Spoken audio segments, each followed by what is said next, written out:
Hello बच्चों, ये हमने आपको पार्ट 12 कारक पढ़ाया था। कारक क्या होता है, कारक किसे कहते हैं? देखिए, आपकी बुक में ये वाक्य लिखा हुआ है। राम मित्र, राम रावण, बाण, सीता, लक्ष्मण और वानर सेना अयोध्या लंका मारा। ये पंक्तियाँ पूरा और स्पष्ट अर्थ नहीं दे रही हैं। अगर इन्हीं पंक्तियों को हम इस प्रकार पढ़ें तो देखिए अर्थ निकल कर आता है कि हे मित्र, राम ने रावण को बाण से सीता के लिए, लक्ष्मण और वानर सेना के साथ अयोध्या से बाहर लंका में मारा। तो ये इस तरह से जो ये बीच में ये रेड वर्ड है ना, जो अक्षर लिखे हुए हैं, ये हम वाक्य को बांधने का काम करते हैं और स्पष्टता प्रदान करते हैं। तो जो ये शब्द आ रहे हैं, वर्ण आ रहे हैं, इन्हीं को हम कारक चिन्ह कहते हैं। यहाँ ये जो भी ये शब्द हैं, ये जो चिन्ह है, ये दो संज्ञाओं को आपस में जोड़ते हैं। संज्ञा यानी नाम, राम रावण, तो राम के बीच में ने लगा हुआ है, दो संज्ञाओं को जोड़ते हैं। यदि ये चिन्ह न हो तो वाक्य के अर्थ को समझना कठिन होगा। और ये सभी चिन्ह कारक, विभक्तियाँ या परसर्ग, किसी भी रूप में इनका नाम है। कारक चिन्ह भी कहते हैं, विभक्तियाँ भी कहते हैं और परसर्ग भी कहे जाते हैं। परसर्ग का अर्थ ही होता है पर अर्थात पीछे, और सर्ग अर्थात जोड़ना, पीछे जुड़ना। दूसरे शब्दों में कहते हैं कि संज्ञा व सर्वनाम के जिस रूप से उसका संबंध क्रिया से जाना जाए उसे कारक कहते हैं। संज्ञा और सर्वनाम का जो संबंध है क्रिया के साथ जोड़ता है, वो क्रिया से जाना जाता है, उसे कारक कहते हैं। तो ये प्रश्न और ये उत्तर मैंने कॉपी पे आपको लिखवाया था। फिर है कारक के भेद। ये प्रश्न मैंने लिखा था, कारक के भेद बताइए तथा विभक्ति चिन्ह भी लिखिए।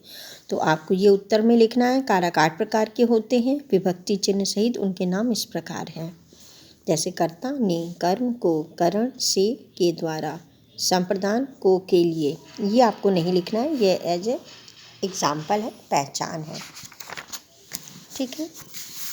8 होते हैं। अपादान, अलग होने के लिए, संबंध, काकी के, रारी रे, अधिकरण, में और पर, संबोधन, हे हो हरे। इसके बाद एक एक के बारे में बताया है। 8 जो विभक्तियाँ हैं। कर्ता कारक, कर्ता कारक क्या होता है, इनकी पहचान क्या होती है? कर्ता कारक वह है कि शब्द का वह रूप जिससे क्रिया करने वाले का बोध होता है, उसे कर्ता कारक कहते हैं। कर्ता कारक का परसर्ग ने है, ठीक है। जैसे कि अभय ने पत्र पढ़ा, अंजलि ने SMS लिखा, गीता गाँव जाएगी, संगीता गाना गा रही है। तो ज़रूरी नहीं है कि ने, यहाँ पर देखिए जैसा कि एग्जाम्पल दिया, किसने पत्र पढ़ा, अभय ने, तो यहाँ पर नाम जा रहा है, कौन गाँव जा रहा है, गीता गाँव जा रही है। अभय ने भूतकाल, किसने पत्र लिखा, अंजलि ने भूतकाल। कौन गाँव जाएगा, गीता भविष्यकाल। कौन गाना गा रही है, संगीता वर्तमान काल। ये कर्ता कारक है। पहले 2 उदाहरणों को पढ़ने लिखने में क्रिया को करने वाली यानी कर्ता का पता ने चिन्ह के द्वारा लग रहा है, लेकिन ने का प्रयोग भूतकाल में हो रहा है, इसलिए यहाँ पर ने का चिन्ह नहीं है। वर्तमान और भविष्यकाल की क्रिया होने पर ने का प्रयोग नहीं होता है, जैसा कि तीसरे और चौथे उदाहरण में दिया हुआ है। इसमें कर्ता पहचानने के लिए कौन और किसे प्रश्न लगाने पर उत्तर आता है कि कौन गाना गा रही है, संगीता। अतः संगीता कर्ता कारक है, ठीक है। संगीता ने गाना गाया, तो आप उसको ने के रूप में बोल सकते हैं। बहुत सारे उदाहरण और भी दिए हैं कर्ता के। प्रधानाध्यापक ने पुरस्कार बांटे, मोहित दुकान खोलना चाहता है, राष्ट्रपति अफ्रीका जा रहे हैं, ब्रिटेन यूरोप संघ से अलग हो गया, तुमने यह क्यों कर दिया, किसान ने बीज बो दिए। तो जो रेड कलर के वर्ड्स हैं, ये कर्ता यानी कार्य करने वाले। दूसरा है कर्म कारक, जो कर्ता का असर जिस पर पड़ता है, यानी कि जिस शब्द यानी संज्ञा या सर्वनाम पर क्रिया के व्यापार का फल पड़ता है, यानी क्रिया का प्रभाव पड़ता है, काम को कर्ता करे, वह कर्म कारक कहलाता है। इसका चिन्ह को है। जैसे कि मोहन तो कर्ता हो गया और क्रिया कर रहा है, कौन सा कर्म कर रहा है, खाना खा रहा है। किस पे कर्म कर रहा है, खाना, क्रिया नहीं, किस पर कर्म कर रहा है। लेखक उपन्यास लिखता है, सरोज बास्केटबॉल खेल रही है, तो जो सब्जेक्ट है यानी कर्म है। माँ बालक को गोद में उठाती है, किसको उठा रही है, बालक को। तो यहाँ पर देखिए भोजन क्या खा रहा है, मोहन क्या खा रहा है, खाना। लेखक क्या लिख रहा है, उपन्यास। तो क्या करने पर जो मेन उत्तर आता है वो आपका हो जाता है कर्म कारक। ठीक है, ये बुक में दिया हुआ है, इसको आप अपनी अपनी बुक से पढ़ लीजिएगा। करण कारक, करण कारक की पहचान क्या है कि कर्ता जिसकी सहायता से क्रिया करता है उसे करण कारक कहते हैं। मतलब जिसकी सहायता लेकर काम करने वाला व्यक्ति काम कर रहा है। जैसा कि सैयद गेंद से खेल रहा है, तो किसके द्वारा खेल रहा है, गेंद की सहायता से। नूरी ने चटनी से रोटी खाई, तो नूरी ने रोटी खाई किसकी सहायता से, चटनी की सहायता से। तो चटनी के द्वारा काम हो रहा है। उसे ईमेल के द्वारा सूचना मिली, ईमेल की सहायता से। अर्शदीप कार से घर पहुंचा, किससे घर पहुंचा, कार से। यानी कोई भी चीज़ का हेल्प लिया जा रहा है। जैसे माँ चाकू से सब्जी काट रही है, तो चाकू साथ में है, जुड़ा हुआ है।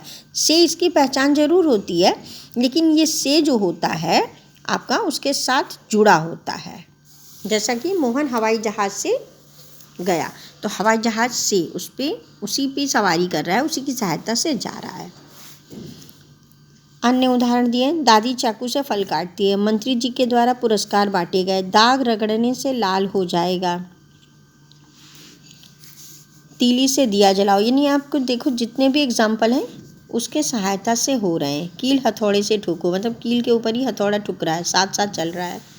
संप्रदान कारक, संप्रदान का एक पहचान है कि जब कोई किसी को दिया जाता है, जैसे कि कर्ता जिसके लिए कार्य करता है या जिसको कुछ दिया जाए, वह संप्रदान कारक कहलाता है। इसका प्रसर्ग के लिए है, के लिए। जैसे कि कोई काम किया जाए किसी के लिए। माँ बच्चे के लिए स्वेटर बुन रही है, वह अपने भाई के लिए साइकिल लाया, हमने अकाल पीड़ितों के लिए धन संग्रह किया, नानी नातिन के लिए कपड़ा लाई। तो ये के लिए इनकी पहचान होती है, के लिए। ये होते हैं संप्रदान कारक। ठीक है, ये एग्जाम्पल आपकी बुक में दिए, इसे पढ़ लीजिएगा। और यहाँ पर देखिएगा संप्रदान में दान या उपकार का भाव मुख्य होता है, ये मैंने पहचान में आपको बताया था, और के लिए उसका चिन्ह होता है। फिर है अपादान कारक, अलग होने के लिए। जैसे पेड़ से पत्ते गिरते हैं, मेज से गिलास गिर गया, मतलब अलग हट गया, दूर हो गई वो चीज़ें। संज्ञा के जिस रूप से एक वस्तु का दूसरे से अलग होना पाया जाए वह अपादान कारक होता है। इसका भी प्रसर्ग से है, लेकिन यहाँ पर से में डिस्टेंस होता है, दूरी होती है। और करण कारक के से में लगाव होता है, वो एक उसकी सहायता से ही कार्य होता है। मैं गुरुजी से पढ़ता हूँ, शशि राधा से सुंदर है। तो यहाँ पर से जो है सीखना है, और यहाँ पर तुलना है। इसमें देखिए सीखना, तुलना करने, दूरी, डरने, घृणा, ईर्ष्या, लज्जा और उद्गम के अर्थ में भी अपादान कारक होता है। ये चीज़ें पढ़ लीजिएगा, इससे आपको पता चल जाएगा कि ये अपादान में इसमें एक अलगाव होता है। देखिए शीला सांप से डर गई, तो डरना भी आपके अपादान में हो गया, घृणा अपादान में, लज्जा अपादान में, उद्गम माने कहाँ से निकलती है, वहाँ से अलग होती है, दूरी और ईर्ष्या, ये भी सब अपादान कारक कहलाते हैं। करण कारक और अपादान कारक में अंतर है। अपादान कारक में अलग होना, दूरी या तुलना का बोध होता है, जबकि करण कारक में केवल साधन के लिए आता है, दोनों का कारक चिन्ह से ही होता है। ठीक है, करण कारक में एक जुड़ा होता है और अपादान कारक अलग हो जाने के लिए होता है। संबंध कारक, संबंध कारक होता है कि संज्ञा या सर्वनाम की जिस रूप से उसका संबंध दूसरे संज्ञा या सर्वनाम के साथ पता चलता है उसे संबंध कारक कहते हैं। उसका चिन्ह का, की, के, रा, री, रे होता है। जैसे शहर की सड़कें बहुत चौड़ी हैं, शहर की।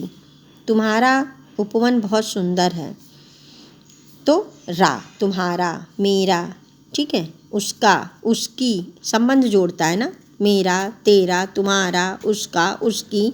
तो इसकी चिन्ह यही है, का, की, के, रा, री, रे। अन्य उदाहरण भी दिए हुए हैं, राजा का लड़का, संदीप की बहन, रमेश के पिता। तो देखिए का, की, के ऐसे उदाहरण आ रहे। हमारी यानी री, गंगा का। तो इस तरह से ये एग्जाम्पल दिए हुए हैं संबंध कारक है, एक वाक्य से दूसरे का संबंध जोड़ रहा है। हमारी पुस्तकें हमें दे दीजिए।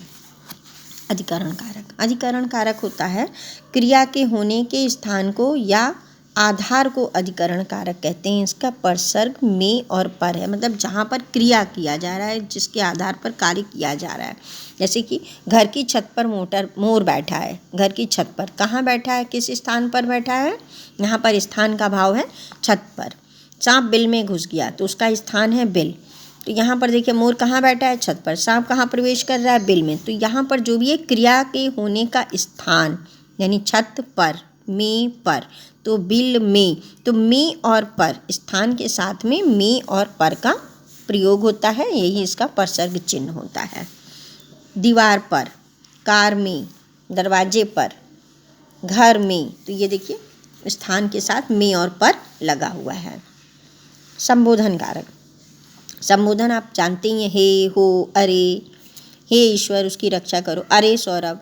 इन दोनों वाक्यों में क्रमशः ईश्वर और सौरभ को संबोधित किया गया है। संबोधित करने के लिए हे और अरे लगाया गया है, तो संबोधन कहा जाता है। शब्द के जिस रूप से किसी को संबोधित करने, बुलाने, पुकारने या सचेत करने का भाव हो उसे संबोधन कारक कहते हैं। सचेत यानी कि जागरूक करना, बुलाना, अरे सुन रहे हो, चेतना में लाना।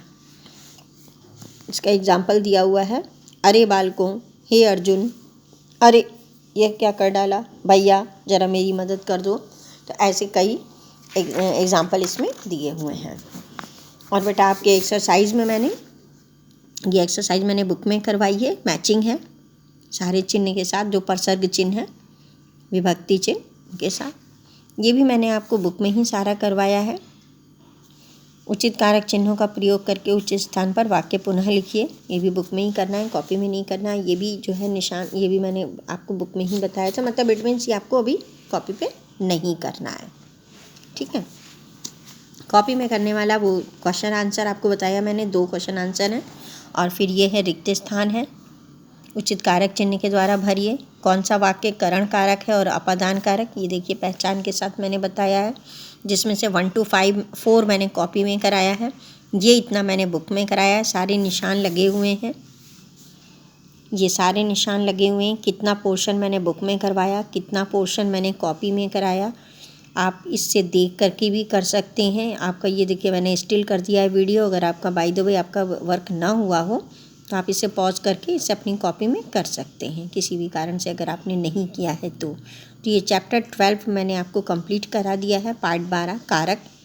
इसे आप लोग अगर छूट गया है तो समझ लीजिएगा इस वीडियो से, और अपनी कॉपी का वर्क भी कर लीजिएगा। Okay, thank you.